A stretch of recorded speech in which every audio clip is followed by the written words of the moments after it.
नमस्कार, मैं हूँ Drishti Jain and today we will read 20 अगस्त 2025 के current affairs both prelims as well as mains के लिए जो इम्पॉर्टेंट हैं। सबसे पहले हम शुरू करते हैं प्रीलिम्स का करंट अफेयर्स। तो प्रीलिम्स में हम सबसे पहले पढ़ेंगे ISRO moves heavy lift rocket that can carry payload of 75,000 kg। तो 75,000 kg का पेलोड कैरी कर सकता है इसरो का जो रॉकेट है, एक नया वाला जिसके बारे में हम पढ़ेंगे।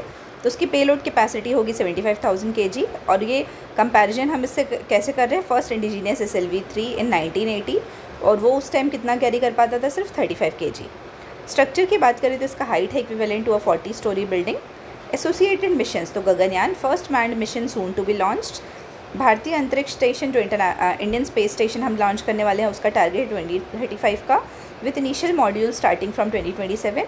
मून मिशन, तो उसका टारगेट है indigenous Indian landing and safe return by 2040। और वीनस ऑर्बिटल मिशन जो अप्रूव हुआ है, स्पेसक्राफ्ट टू स्टडी वीनस। ठीक है। फिर नेक्स्ट जनरेशन लॉन्च व्हीकल, तो with recoverable first stage have been approved.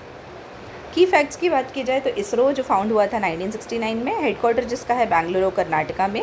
Chairman है वी नारायणन, सेक्रेटरी हैं जो कि डिपार्टमेंट ऑफ स्पेस के भी। मेजर अचीवमेंट्स की बात की जाए तो चंद्रयान 3 2023 के लिए था। India became the first nation to land near lunar south pole. Aditya L1 2023, तो इंडियाज़ फर्स्ट सोलर ऑब्जर्वेटरी है ये। और PSLV एंड GSLV सीरीज़ की बात की जाए तो ये बैकबोन है इंडियन स्पेस लॉन्चर्स के। मिनिस्ट्री और डिपार्टमेंट की बात की जाए तो ये डिपार्टमेंट ऑफ स्पेस के अंदर है, डायरेक्टली जो प्राइम मिनिस्टर मॉनिटर करते हैं। फिर Karnataka assembly passes bill for gig workers welfare. तो कर्नाटका लेजिस्लेटिव असेंबली ने बिल पास किया है Karnataka platform based gig workers social security and welfare bill 2025, जिसका एम है protecting the rights of gig workers, setting up a welfare fund and placing obligations on aggregators. की highlights की बात की जाए तो welfare fee 1% to 5% for each transaction पे out to workers depending on aggregator और प्लेटफॉर्म कैटेगरी। फिर gig workers social security and welfare fund की बात की जाए तो बेनिफिट करना है रजिस्टर्ड गिग वर्कर्स को। Contribution from platform based workers, state government and central government, not more than 5% of the fund to be used for administrative cost, ऐसी guidelines है। फिर गिग इकोनॉमी इन इंडिया की बात करते हैं तो करेंटली 7.7 मिलियन गिग वर्कर्स हैं India में 2023 डाटा के हिसाब से नीति आयोग के, और जो प्रोजेक्टेड है कि वो 4.1% ऑफ इंडियाज़ वर्क फोर्स है बाय 2029 टू 2030।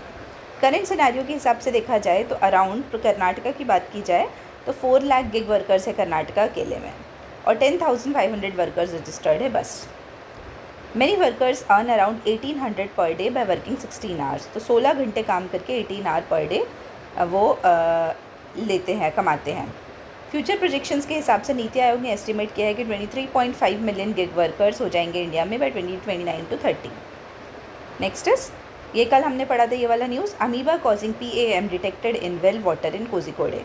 तो हेल्थ ऑफिशियल जो केरला के, उन्होंने डिटेक्ट किया है प्रेजेंस ऑफ नेचेरिया फॉलेरी, जो अमीबा है जो PAM कॉज कर रहा है, जो एक डिसीज़ है वो वेल वाटर में मिला है कोझिकोडे के। अ 3 month old child is undergoing treatment at government medical college hospital in Kozhikode. और भी बहुत सारे केसेस आए हैं। अब ये जो ब्रेन ईटिंग अमीबा है PAM, उसके जो PAM कॉज कर रहा है उसके बारे में देखते हैं। तो ये free living single cell protozoa है जो वार्म फ्रेश वाटर में मिलता है, lakes, water, lake, river, hot spring और पुअरली मेंटेन्ड स्विमिंग पूल्स में और वेल वाटर में। Infects humans when contaminated water enters nose and migrates to brain. तो क्या होता है, ह्यूमन्स को इन्फेक्ट करता है जब कंटामिनेटेड वाटर नोज में जाता है और सीधे ये ब्रेन में चला जाता है। It causes PAM, primary amoeba meningoencephalitis PAM। ये rare but fatal brain infection है। सिम्टम्स की बात की जाए तो हेडेक होता है, फीवर होता है, नोजिया होता है, सीजर्स आते हैं और अल्टर्ड मेंटल स्टेटस। ठीक है। फेटालिटी रेट की बात की जाए तो ग्रेटर देन 95% है and no person to person transmission. ठीक है। नेक्स्ट है, salt water crocodile population in Bengal Sundarban biosphere reserve show substantial increase, survey बोल रहा है। एक सर्वे हुआ है state forest department of West Bengal के द्वारा, जो रिपोर्ट किया है कि सब्सटेंशियल इंक्रीज़ है in the salt water crocodile population. कहाँ पे, सुंदरबन बायोस्फीयर रिजर्व में। 2025 का ही डाटा है। एस्टिमेटेड पॉपुलेशन कितनी है, 220 से 242 इंडिविजुअल्स, 213 डायरेक्ट साइटिंग्स हुई हैं। और लास्ट ईयर की बात की जाए तो लास्ट ईयर 204 से 2034 इंडिविजुअल्स थे, और अलग अलग डेमोग्राफिक क्लासेस में मिले हैं, जैसे एडल्ट्स हैं, जुवेनाइल्स हैं और हैचलिंग्स हैं, जो ग्रोथ अलग अलग रिफ्लेक्ट किए हैं। 125 एडल्ट्स, 88 जुवेनाइल्स एंड 23 हैचलिंग्स। ठीक है। अब सॉल्ट वाटर क्रोकोडाइल के बारे में पढ़ लेते हैं। तो ये वर्ल्ड का लार्जेस्ट लिविंग रेप्टाइल है, लार्जेस्ट ऑफ ऑल द क्रोकोडिलियंस। तो सॉल्ट वाटर वाला जो क्रोकोडाइल है वो क्रोकोडिलियंस में सबसे बड़ा है और ये लार्जेस्ट लिविंग रेप्टाइल है वर्ल्ड का। इंडिया में कहाँ कहाँ मिलता है? सुंदरबंस वेस्ट बंगाल में, उड़ीसा के कोस्ट में, अंडमान एंड निकोबार आइलैंड्स में। IUCN स्टेटस की बात की जाए तो लीस्ट कंसर्न है ये, ठीक है। और साइट्स के अपेंडिक्स 1 और अपेंडिक्स 2 में मिलता है।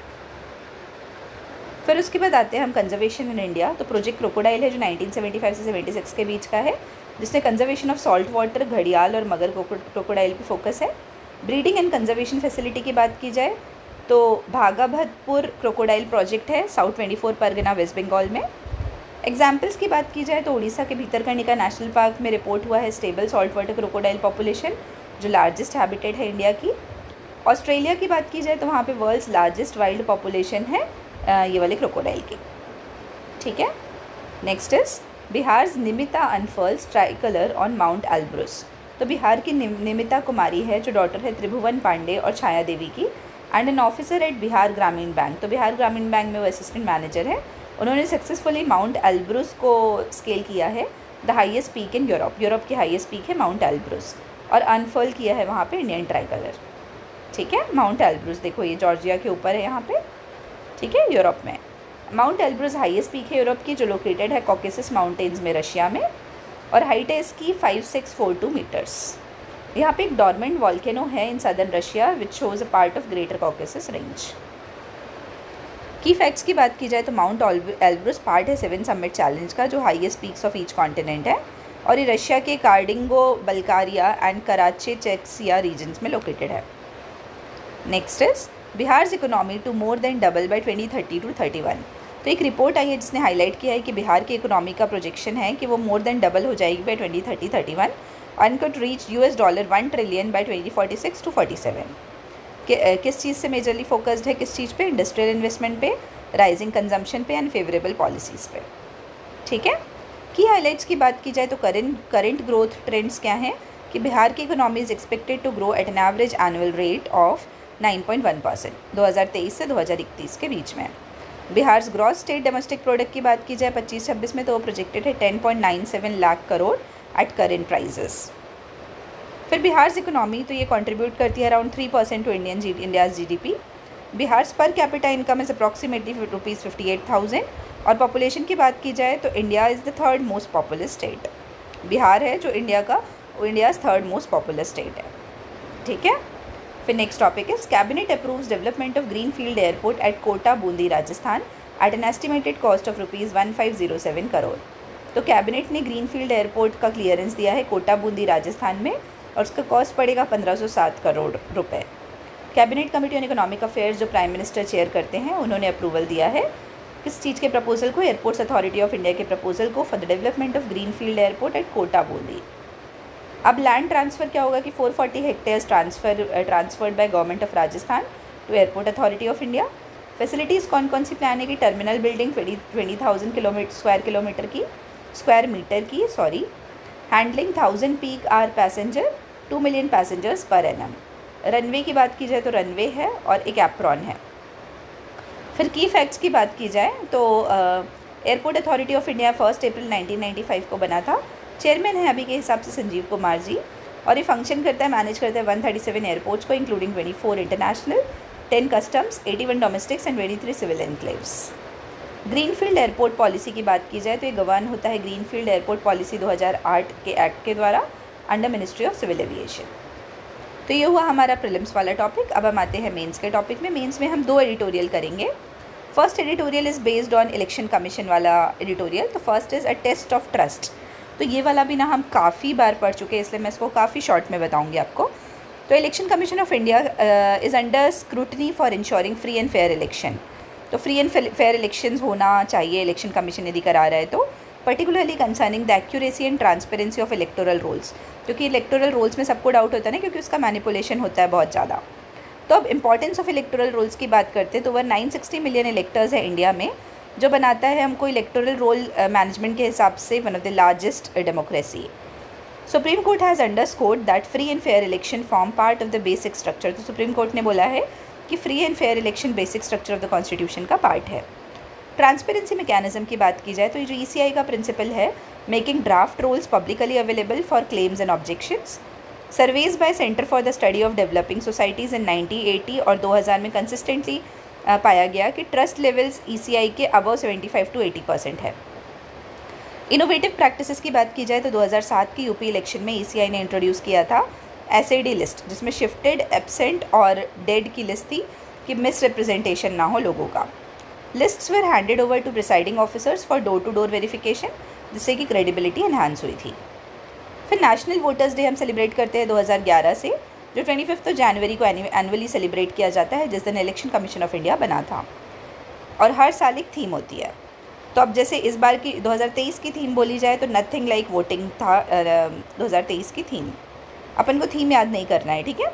फिर इलेक्टोरल रोल प्योरिफिकेशन की बात की जाए तो ECI ने लॉन्च किया है national electoral roll purification and authentication programme NERPAP। Efforts क्या क्या है? Aadhaar seeding, field verification, public consultation, ठीक है। However recent exercises like in Bihar 2024 led to mass deletion of names. जैसे बिहार में अभी रिसेंटली जो एक्सरसाइज हुई जिसमें काफ़ी लोगों का नाम डिलीट किया गया, approximately 65 lakh, raising questions of technical accuracy versus disenfranchisement. तो क्या बहुत सारे लोगों को क्या लग रहा था कि ये टेक्निकल इशू भी हो सकता है, लेकिन कुछ लोगों को ये भी लग रहा है कि उनको वोट देने के अधिकार से हटाया जा रहा है। अब इससे इश्यूज़ और कंसर्न्स क्या है कि ये रिड्यूस ट्रांसपेरेंसी हो रही है क्योंकि ड्राफ्ट रोल पब्लिकेशन होना है, बूथ लेवल वेरिफिकेशन नहीं हुआ है।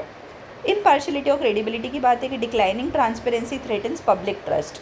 तो ऐसे में क्या होगा, जो लोगों का ट्रस्ट है इलेक्शन कमीशन ऑफ इंडिया पे वो वैनिश हो जाएगा। लार्ज स्केल डिसएनफ्रेंचाइजमेंट, जैसे बोला ना 65 लाख लोगों का नाम डिलीट हुआ है। प्रोसीजरल वर्सेस सब्सटैंटिव इंटीग्रिटी, क्योंकि हमारे हिसाब से तो क्या सब्सटैंटिव भी होना चाहिए ना इंटीग्रिटी, क्वालिटी में। वेल प्रोसीजरल चेक्स एग्जिस्ट करते हैं, लेकिन जो परसेप्शन ऑफ फेयरनेस है वो भी इक्वली इंपॉर्टेंट है सब्सटैंटिव टर्म्स में, ठीक है। अब वे फॉरवर्ड तो हम इसके लिए कर क्या सकते हैं, तो हमको ट्रांसपेरेंसी रीइंफोर्स करना है, रिटर्न करना है पब्लिशिंग ड्राफ्ट रोल्स पे, return to publishing draft rolls, robust booth level verification और पब्लिक स्क्रूटनी, लेवरेज करना है टेक्नोलॉजी को केयरफुली, जिसमें हम आधार और डिजिटल सिस्टम्स को यूज़ कर सकें बट ह्यूमन वेरिफिकेशन के सेफगार्ड्स के साथ। स्टेक होल्डर इंगेजमेंट की बात करते हैं तो कोलैबोरेट करना है पॉलिटिकल पार्टीज़ के साथ, सिविल सोसाइटी के साथ और सिटीजन्स के साथ फॉर पार्टिसिपेटरी रोल मैनेजमेंट। फिर इंस्टीट्यूशनल सेफगार्ड्स की बात करेंगे तो स्ट्रेंथन करना है लीगल प्रोविजंस को under article 324 to ensure ECI's functional independence. और ट्रस्ट रिस्टोरेशन की बात करें तो ECI के लिए हमको perception of impartiality is important as technical accuracy, और रिस्टोरिंग ओपननेस इज़ एसेंशियल, तो हमको ओपननेस भी रिस्टोर करना है, ठीक है। तो आई होप ये एडिटोरियल क्लियर है।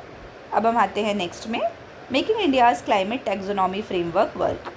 तो मई 2025 में मिनिस्ट्री ऑफ फाइनेंस ने रिलीज़ किया India's draft climate finance technology.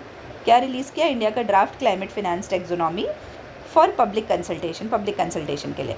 इसका एम क्या है? मोबिलाइज करना है क्लाइमेट अलाइन्ड इन्वेस्टमेंट्स को, प्रिवेंट करना है ग्रीन वॉशिंग और प्रोवाइड करना है क्लैरिटी टू इन्वेस्टर्स ऑन किस सेक्टर, किस टेक्नोलॉजी और कौन सी प्रैक्टिसेस कंट्रीब्यूट करेंगी मिटिगेशन में, एडाप्टेशन में और ट्रांजिशन में। ये क्लाइमेट के पॉइंट ऑफ व्यू से बहुत इंपॉर्टेंट है। की हाइलाइट्स की बात की जाए तो लिविंग फ्रेमवर्क जो टेक्सोनॉमी है ये डिज़ाइंड है एज अ डायनेमिक टूल जो अडेप्टेबल है इंडिया के इवॉल्विंग प्रायोरिटीज़ और इंटरनेशनल ऑब्लिगेशंस के साथ। ये इंस्पायर्ड है पेरिस एग्रीमेंट के आर्टिकल 6.4 मैकेनिज्म से। ये प्रपोज करता है 2 लेवल रिव्यू सिस्टम। फर्स्ट है एनुअल रिव्यू, जिसमें एड्रेस किया जाएगा इम्प्लीमेंटेशन गैप्स को, स्टेक होल्डर फीडबैक को और पॉलिसी चेंजेस को। 5 ईयर कॉम्प्रिहेंसिव रिव्यू, जिसमें रीअसेस करेंगे टैक्सोनॉमी को in light of emerging carbon market, global climate finance definitions और इंडियाज़ नेशनली डिटरमाइंड कॉन्ट्रीब्यूशंस। फिर सब्सटैंटिव एस्पेक्ट्स की बात की जाए तो लीगल असेसमेंट है अलाइनमेंट का with Indian laws such as energy conservation act, SEBI norms, carbon credit trading scheme, ठीक है। इंश्योर करता है क्लैरिटी, रिमूव करता है redundancy, harmonise terms and integrate with green bonds, blended finance and environmental risk disclosure, ठीक है। It must remain accessible to micro, small and medium enterprises, informal sector and vulnerable communities, ठीक है। फिर institutional accountability की बात की जाए तो प्रपोजल है कि हमको सेटअप करना है standing unit in ministry of finance और an expert committee including financial regulators, climate science institutions, legal experts और सिविल सोसाइटी। पब्लिक डैशबोर्ड्स होना चाहिए इनपुट कलेक्शन के लिए, documenting experiences and publishing review reports. Annual summaries and 5-year revision proposal should be published for transparency and investor confidence. लेकिन इसमें challenges क्या है कि ग्रीन वॉशिंग का रिस्क है, जैसे विदाउट क्लैरिटी कंपनीज मिसरिप्रेजेंट करेंगी इन्वेस्टमेंट्स को as climate friendly. Coordination gaps है, जैसे हमको बेटर इंटीग्रेशन चाहिए with India's carbon market mechanism, SEBI के disclosure obligations and green bond rules. फिर एसेसिबिलिटी इश्यूज़ की बात करी जाए तो एमएसएमई एंड स्मॉल मैन्युफैक्चरर्स में स्ट्रगल विद कंप्लाइंस यदि फ्रेमवर्क बहुत रिजिड होगा तो। ग्लोबल प्रेशर की बात की जाए तो इंटरनेशनल क्लाइमेट फिनेंस फ्लो है और जो स्टॉक टेक मैकेनिज्म है वो बढ़ता जा रहा है, तो इंडिया का जो अलाइनमेंट है ग्लोबल स्टैंडर्ड्स के साथ होना चाहिए वाइल प्रोटेक्टिंग डोमेस्टिक प्रायोरिटीज़। ठीक है, इसके लिए हम सजेस्ट क्या करेंगे कि इंश्योर फ्लेक्सिबिलिटी, हमको फ्लेक्सिबिलिटी इंश्योर करना है। टेक्सोनॉमी को ट्रीट करना as a living document, regularly updated with empirical data and global best practices. Inclusivity promote करना है, सिंप्लीफाई करेंगे कंप्लाइंस को for MSMEs, small manufacturers and vulnerable groups to prevent exclusion. Strengthen करेंगे institutional mechanisms को, establish करेंगे multi stakeholder review platforms, enhance करेंगे public participation और ensure करेंगे रेगुलर अपडेट्स। अब क्या एनहेंस करना है, ग्लोबल अलाइनमेंट, जिसमें हम सिंक्रोनाइज कर सकें UNFCCC के प्रोसेसेस को, ग्लोबल कार्बन मार्केट को और फिनेंस डेफिनेशंस को। ट्रांसपेरेंसी और ट्रस्ट लाएंगे, जिसमें हम पब्लिश कर सकेंगे रिव्यू रिजल्ट्स को in a consolidated accessible manner to build investor confidence and prevent market distortions. ठीक है, तो आई होप ये आर्टिकल क्लियर है आप सभी को। अब हम शाम को मिलेंगे इससे रिलेटेड क्वेश्चंस को लेके, both prelims as well as mains के। तब तक के लिए आप सभी को बहुत बहुत धन्यवाद and all the very best. Thank you.